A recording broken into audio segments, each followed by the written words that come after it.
As the transition from coal to renewables moves forward, energy infrastructure will likely be shifted to communities where it's never been before. But a major sticking point for planned solar and wind turbine developments could be tension between neighbours within those regional communities. A new study looks at how renewable projects can be established in regional communities without setting up winners and losers. His lead author, Dan Cass from the Australia Institute. Good afternoon, Dan. Thanks for your time. So how big an increase in renewable energy projects in regional communities could there be? Hi, Ros. Thanks for having me on.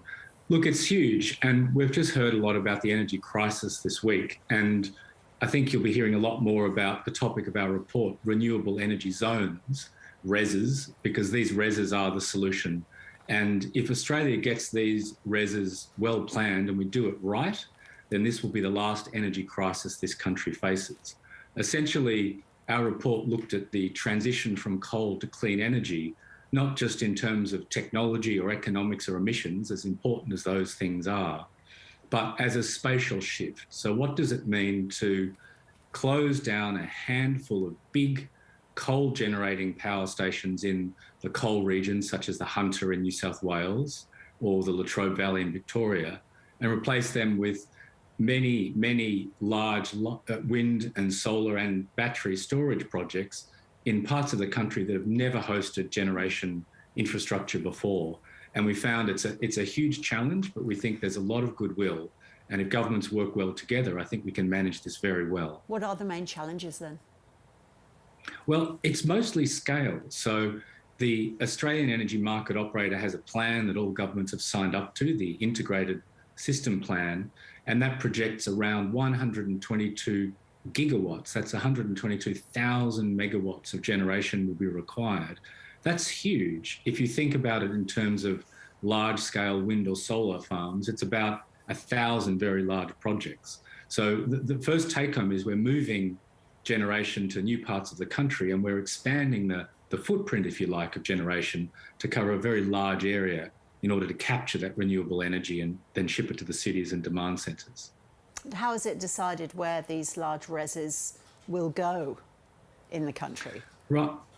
Well, that was the topic of the launch, and we had a fantastic launch this morning with two of the three independents in the New South Wales Parliament, and a little bit like the Teals in the federal Parliament, Dr. Joe McGurr and Alex Greenwich and their colleague are real renewable energy champions. But I think what's so heartening is they're taking a really holistic look at this transition, and that's what we hope parliaments all around the country will do. It's really not just an economic or an engineering challenge. It's a question of the communities and how they feel about this infrastructure coming. And we need to find out, we need to design the backbone of transmission so that we go into appropriate areas in the country. Okay, so tell us a little about the local tension that can be set up between energy companies and locals over hosting these large REZs, and also sometimes the opposition between neighbours over these projects. That's right. So look, the good practice that's emerging is that the hosts of turbines and solar farms are paid sometimes very well by the developers for hosting this infrastructure. And of course, you can imagine in a community that if the wind farm ends up being built on the neighbour's property but not yours, and it's just purely because the engineering works, there's more wind there or it's closer to the transmission line, if neighbours aren't fully informed, it can seem very sort of arbitrary and unfair. So one of the big topics is what we call benefit sharing, which is ensuring that adequate rents, if you like, are paid by this new energy infrastructure to the host communities that will enable it to be built. And another part of the equation is looking at the community funds that these projects pay. And in New South Wales, the government has calculated that the community fund grants in New South Wales for the first three REZs could total something like $120 million over the decade.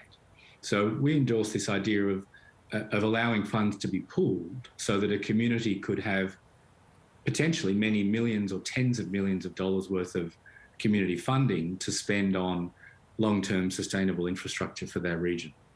Dan Cass, good to talk to you. Thank you. Thank you.